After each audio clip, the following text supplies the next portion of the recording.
What's good, people? I have to make this video because I'm not really prepared for anything, but this is something that I just need to get off my chest, and this is just going to be a raw, no edit video.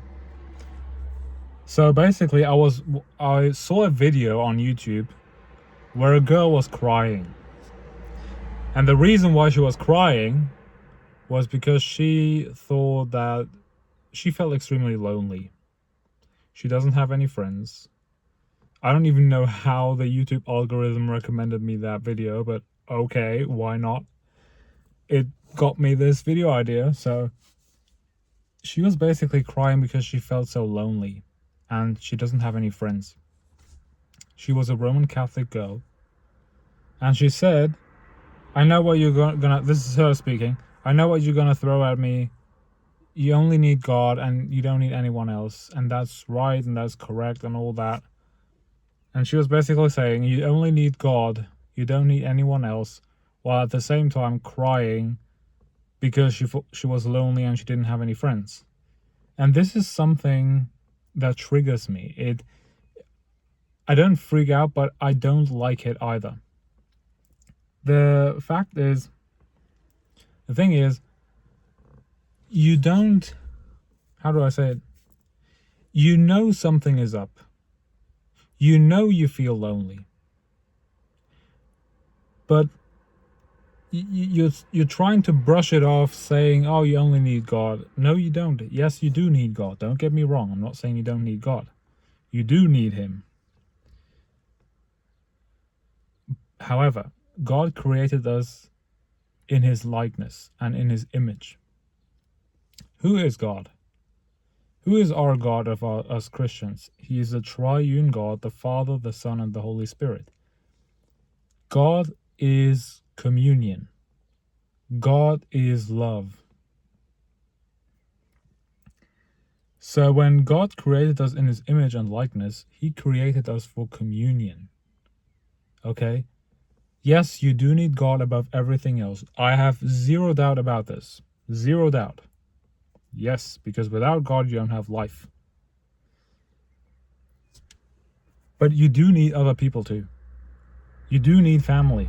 You do need friends. You do need a partner, whoever. Because God created us in his image and he is communion and he created us for communion. God said in Genesis, it is not good for man to be alone. So stop saying that. I find this so disrespectful if people in the comments spam this YouTuber, a lonely YouTuber, with, oh, you only need God, oh, you don't need friends anyways. Who has good friends these days anyways? This is so disrespectful towards the person and towards God, because God created us in his image. And if you tell other people, oh, you don't need anyone else, you just need God, you're lying. And if you're a YouTuber making videos where you're crying and saying that you don't need friends, you only need God, you're lying to yourself. You know you need friends.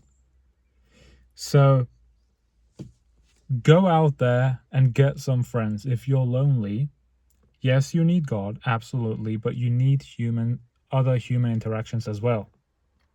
You need friends. And you can get friends so easily. Just find a new hobby. Whatever it is, maybe it's playing chess. Go to a chess club. Or maybe you're like me, you're a fighter. I love to fight. Go fighting. Go register for boxing or kickboxing or grappling, whatever.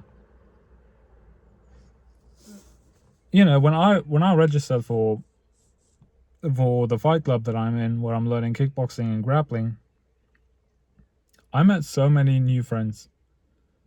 And I feel so much better because I used to be lonely as well. And I used to tell myself that lie that I don't need anyone, I just need God. What bogus. The same thing goes for those people who are single against their will.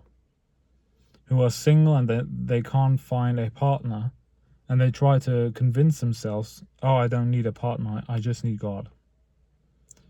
Dude, yes, you do need a partner, otherwise you wouldn't feel that way. God created you for marriage. Some people he created for loneliness, like for being single, like the monks, for example. But you're not a monk, and you know this. So go get yourself a girlfriend, a boyfriend, whoever. And something else that I want to say is, when people throw at you these useless comments, I know they're trying to help you. They're trying to help you, by the way, but they're not helping. I know you guys are trying to help us singles, but you're not helping us. When people say, oh, you know what? As long as you're single, enjoy this time because you have all the freedom. Dude, maybe I don't want freedom. Maybe I don't want this freedom. Oh, but you know, you don't have any kids and you have no responsibilities. Maybe I want responsibilities. You know, maybe I want responsibilities. Maybe I want kids. Okay, so stop this. Stop lying to yourself and get out there and become social. Right? And I know so many people will say, oh, Robert, but I'm not really that social. Well, guess what? I wasn't really born that social either. I had to learn this. Being social is a skill, guys. Come on. Like, it's not in your genes. Like, you're not genetically antisocial. In fact, this is very anti-Christian as well. Because God created us for communion. And if you're not social, you're going against God's work. Think about it. I know so many people who say, I'm not that social. Well, then become social. Learn how to talk to people. And go out there and talk to them. Go meet new friends. Go on dates. Ask her out. You know who I'm talking about. Mostly, usually. Because some of you guys already have a woman in mind. Go talk to her. Go ask her out, man. Come on. Unless if she isn't Orthodox. If she's not Orthodox, then leave her. Marry an Orthodox woman. Orthodox Christian woman. Don't marry outside the church. Trust me, I've been on dates, by the way. I've been on dates with non-Orthodox women, and it just went downhill. I was on a date with a Protestant woman, and back then, that was 2 years ago, I wasn't the same person that I'm now, obviously. So I was thinking to myself, you know what? I just want, a Christian girlfriend. I don't want she doesn't have to be Orthodox. She just has to be Christian. And that was a big mistake, because I went on a date with her and she was Protestant, and she actually believed that speaking these tongues, these Rabba Shabba Dabba, that this was from the Holy Spirit, which is a total lie. This is from Satan himself. But yeah, anyways, she was belittling me. She was basically saying, oh, you poor soul, that means you don't have the Holy Spirit if you can't speak in tongues. I was like, what? What are you talking about? I obviously ended it. I'm not dating her anymore. But, that's the thing. Like, don't wait, why is my camera going like this? What's going on? Okay. My phone screen just got darker. I don't know why. But yeah, this is basically it, guys. Go out there. Go find an Orthodox woman. Ask her out. Go ask your Orthodox priest. Next time you go to confession and it's just you and him, go and ask him. Go and tell him, hey, do you know anyone who is single and who is looking for a boyfriend, a husband, or a wife, whoever you are? If you're antisocial and you don't have any friends, I would say consider starting with friends. Don't just straight up jump to dates, because it's probably going to be a huge leap for you. You're not ready for it, maybe. Go out and register for some club. Go to a fight club. Go to a dance club. Maybe you like that dancing. I don't know, bro. Try it out. Go try out new things.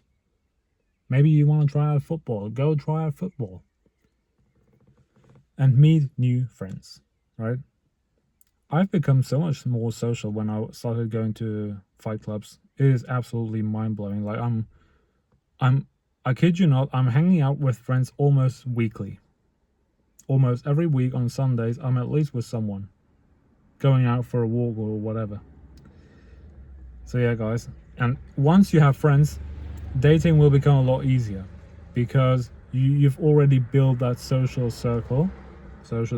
Number two, you've already built a status. And number three, you got some confidence. You can actually go talk to people without a problem. And this is going to pay you dividends. I have friends next to me who are here.